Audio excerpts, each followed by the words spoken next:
প্রশ্ন, কবিগুরু রবীন্দ্রনাথ ঠাকুর। ভগবান, তুমি যুগে যুগে দূত পাঠায়েছ বারে বারে দয়াহীন সংসারে।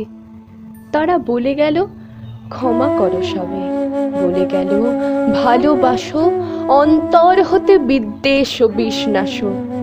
বরণীয় তারা, স্মরণীয় তারা, তবুও বাহির দ্বারে আজি দুর্দিনে ফিরানো তাদের ব্যর্থ নমস্কারে।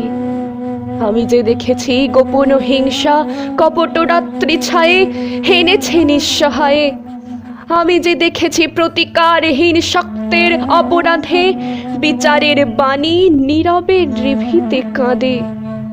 আমি যে দেখিনু তরুণ বালক উন্মাদ হয়ে ছোটে, কি যন্ত্রণায় মরেছে পাথরে নিষ্ফল মাথা কুটে। কণ্ঠ আমার রুদ্ধ আজিকে বাসি সঙ্গীত হারা অমাবস্যার কারা। লুপ্ত করেছ আমারও ভুবন দুঃস্বপনের তলে, তাই তো তোমায় শুধাই অশ্রু জলে। যাহারা তোমার বিষাইছে বায়ু, নিভাইছে তব আলো, তুমি কি তাদের ক্ষমা করিয়াছ? তুমি কি বেসেছ ভালো?